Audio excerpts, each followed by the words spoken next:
नमस्कार दोस्तों, स्वागत है आपका आपके अपने YouTube channel just do it पर। तो दोस्तों, आज मेरा एग्ज़ाम था सेकंड शिफ्ट में। तो इस वीडियो में आपको मेरे कितने अटेम्प्ट रहे और एग्ज़ाम में किस टाइप के क्वेश्चंस आए थे ये मैं आज आपको बताऊंगा। और क्या अच्छे अटेम्प्ट हो सकते हैं ये भी बताऊंगा मैं आपको, ठीक है।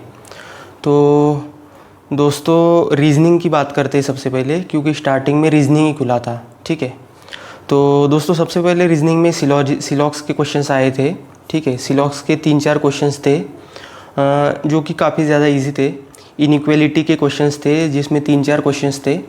और दोस्तों, अगर आपको ये आदत है, अगर मतलब एक क्वेश्चन था ऐसा, ठीक है, A = O और A = O ऐसा था, ठीक है।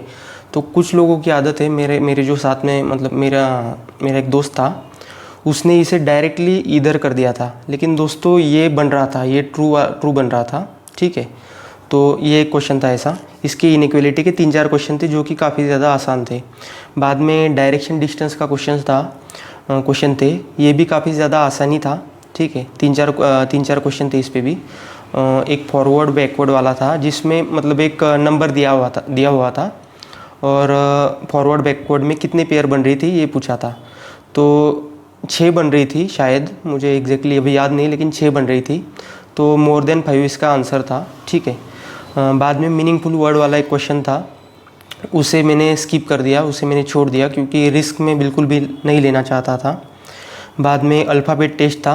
अल्फ़ाबेट टेस्ट पे थोड़े से बड़े बड़े क्वेश्चंस थे और इसमें एक्यूरेसी थोड़ी सी कम होने के चांसेस रहते हैं, ठीक है। तो मैंने उसे किया, बाद में मैंने फिर रीचेक किया था उसे, ठीक है। और अल्फ़ाबेट टेस्ट में एक मीनिंगफुल वाला भी था जो मतलब 5 वर्ड दिए हुए थे और उनमें से थर्ड लेटर को R से रिप्लेस करना था। उनमें से कौन कौन सा मीनिंगफुल बन रहा था ये हमें बताना था, कितने मीनिंगफुल बन रहे थे। तो ये भी मैंने छोड़ा क्वेश्चन। बाद में कोडिंग डिकोडिंग वाला क्वेश्चन था, उसमें कुछ ऐसा पैटर्न, मतलब कोडिंग डिकोडिंग वाला ईजी था। सपोज़ आप ये करो कि GTRA एक वर्ड है, तो G के आगे का यहाँ पर लिखा हुआ था उन्होंने H, और इसके आगे का यहाँ पर ऐसा एक था कुछ, और इसका एक उन्होंने पूछा था वर्ड, तो ये बताना था। ये भी तो इजी था काफ़ी ज़्यादा। बाद में अल्फ़ा न्यूमेरिक सीरीज़ थी, अल्फ़ा न्यूमेरिक सीरीज़ भी इजी थी, बस इसमें थोड़ा सा केयरफुली हमें पढ़ना था, ठीक है। तो यहाँ तक तो सब कुछ ठीक ही था।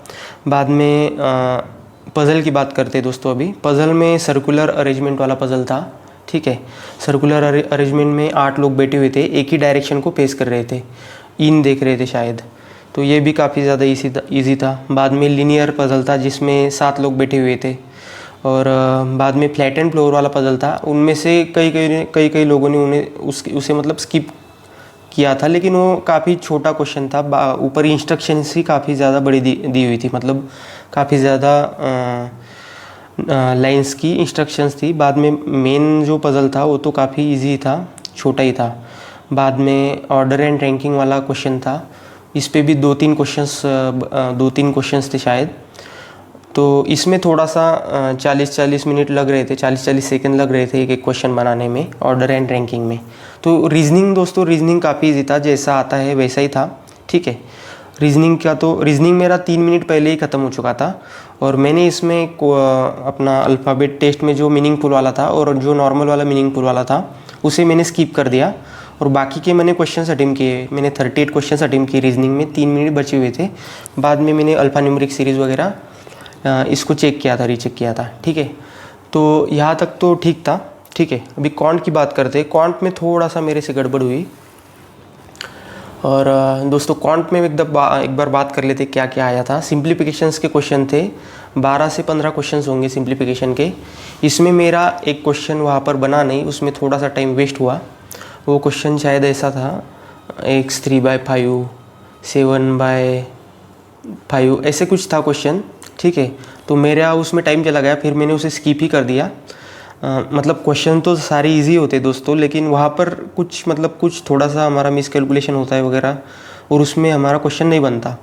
बट इजी था वो भी क्वेश्चन, उसमें कुछ भी ऐसा डिफ़िकल्ट नहीं था। बाद में रॉन्ग नंबर वाली सीरीज़ थी, रॉन्ग नंबर भी 5 क्वेश्चन थे उस पर, और रॉन्ग नंबर काफ़ी ज़्यादा ईजी थे, मतलब देखते साथ ही पकड़ में आ रहे थे।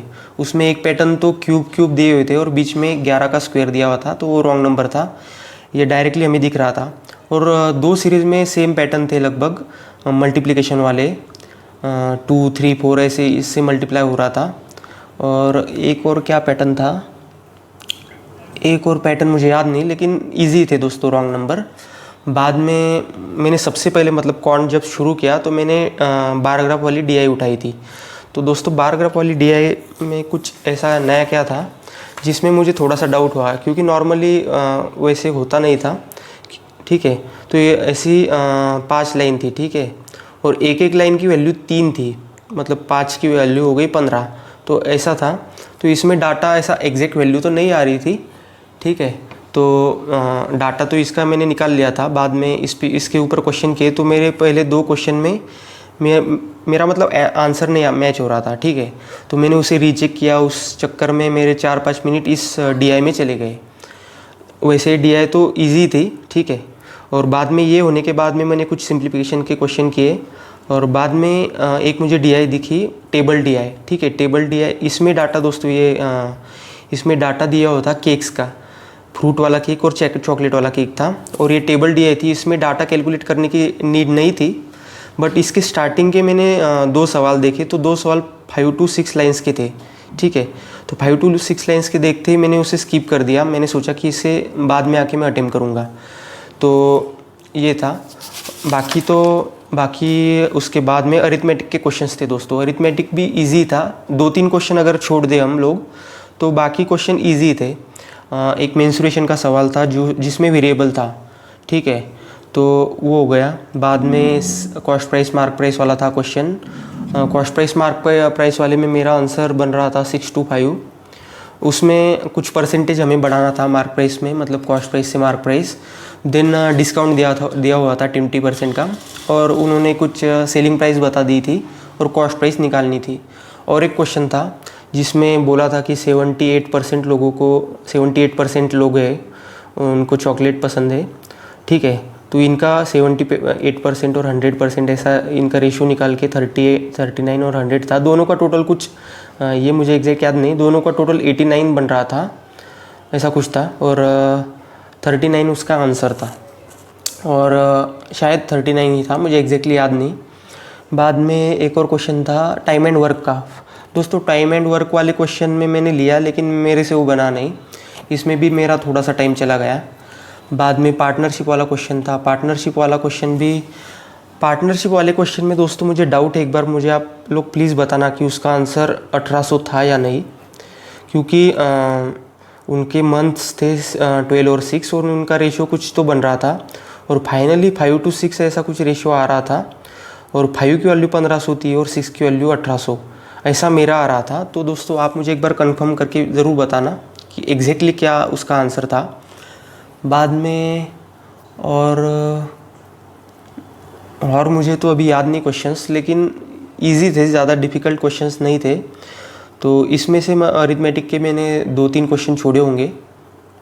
और हाँ, तो दोस्तों थोड़ा सा ये DI अगर छोड़ दे, टेबल DI के 2, हाँ, बाद में मैंने अरिथमेटिक होने के बाद में लास्ट के 2.5 मिनट में मैं इस DI के पास आया, और इसके जो 3 क्वेश्चन थे जो कि एक लाइन के 2-2 लाइन के थे, उसे मैंने सॉल्व कर दिया। और बाद में 1 मिनट बचा था, उसमें 2 क्वेश्चन थे। तो 2 क्वेश्चन में से एक तो मेरा आराम से बन जाता, लेकिन कुछ डाटा थोड़ा सा गलत उठाने की वजह से वो 2 क्वेश्चन मेरे नहीं बने। तो बस उसी का रिग्रेट है मुझे कि ये 2 क्वेश्चन बनने चाहिए थे। 2 क्वेश्चन अगर बन जाते तो अटेम्प्ट काफ़ी अच्छे हो जाते शिफ्ट के हिसाब से। दोस्तों इसमें मैं कह सकता हूँ कि ये शिफ्ट थोड़ी सी कॉन्ट इसका मॉडरेट था, और 20 मिनट थे ना कॉन्ट को, तो उस वजह से तो मॉडरेट बन गया वो कॉन्ट, ठीक है। तो कॉन्ट मॉडरेट बन गया। तो अभी मैं आपको अटेम्प्ट बता देता हूँ। तो रीजनिंग में दोस्तों, रीजनिंग में मैंने अटेम्प्ट किए हैं क्वेश्चंस। रीजनिंग में 38 क्वेश्चंस मैंने अटेम्प्ट किए। इसमें से मैंने 2 मीनिंगफुल वाले क्वेश्चन छोड़ दिए थे, और वो हो जाने के बाद में मैंने कॉन्ट के 35 क्वेश्चन अटेम्प्ट किए थे। इसमें भी 2 क्वेश्चन और हो सकते थे, होने चाहिए थे। अगर 2 क्वेश्चन और हो जाते तो काफ़ी अच्छे अटेम्प्ट में इसे कहता, मतलब थोड़ा सा उसकी वजह से सेटिस्फेक्शन मेरा नहीं हुआ। बट ठीक है दोस्तों, 73 अटेम्प्ट भी इतने बुरे नहीं है इस शिफ्ट के हिसाब से। तो इस शिफ्ट के हिसाब से मुझे ये अटेम्प्ट ठीक लग रहा है। अगर आपके 70 प्लस भी है इस शिफ्ट के हिसाब से तो आपके ठीक अटेम्प्ट है, क्योंकि मैंने पोल भी डाला था तो उसमें मैक्सिमम लोगों के अटेम्प्ट 70 से नीचे थे। उस पोल में 75 तक ही थे मैक्सिमम अटेम्प्ट। तो ये था दोस्तों। आप बताना आपके क्या अटेम्प्ट रहे आज अगर आपका एग्ज़ाम हो तो आप प्लीज़ कमेंट करके ज़रूर बताना कि आपके कितने अटेम्प्ट रहे इस शिफ्ट में। और शिफ्ट भी आप मेंशन करना, स्टेट भी आप मेंशन कर सकते हो। और दोस्तों एक और बात, अभी आरआरबी पीओ और आरआरबी क्लर्क ख़त्म हो चुका है। अभी आरआरबी क्लर्क 17 और 18 को भी है, लेकिन अभी जिनका हो गया है मैं उनको बताना चाहूँगा दोस्तों, क्योंकि अभी आईबीपीएस क्लर्क भी इस मंथ के एंड में। तो दोस्तों मेंस के ऊपर फोकस करो दोस्तों, क्योंकि प्री तो दोस्तों निकल जाएगा, मेंस नहीं निकलेगा तो कोई बेनिफिट नहीं दोस्तों, क्योंकि सिर्फ प्री निकालने से तो जॉब नहीं लगने वाली, ठीक है ना। तो मेंस का दोस्तों आपको करते रहना है कंटिन्यूसली। तो अभी मैं मेंस का ही करूँगा फुल, एक मॉक डेली दूंगा मैं आईबीपीएस क्लर्क की। क्योंकि दोस्तों अगर सपोज़ करो ये आरआरबी और क्लर्क नहीं भी निकले तो 6 एग्ज़ाम है आगे, मतलब अभी 4 एग्ज़ाम मेजर है जिनका नोटिफिकेशन आएगा कंफर्म। ये आईबीपीएस क्लर्क और आईबीपीएस पीओ, और बाद में एसबीआई क्लर्क एसबीआई पीओ भी आएगा। तो कोई तो निकलेगा दोस्तों, तो वो निकलेगा तो मेंस तो देना ही पड़ेगा दोस्तों आपको। तो मेंस आपको करते रहना है दोस्तों, ठीक है। तो दोस्तों आप कमेंट करके ज़रूर बताना आपके क्या अटेम्प्ट रहे आज के दिन में, ठीक है। तो दोस्तों मिलते हैं अगले वीडियो में। Thank you.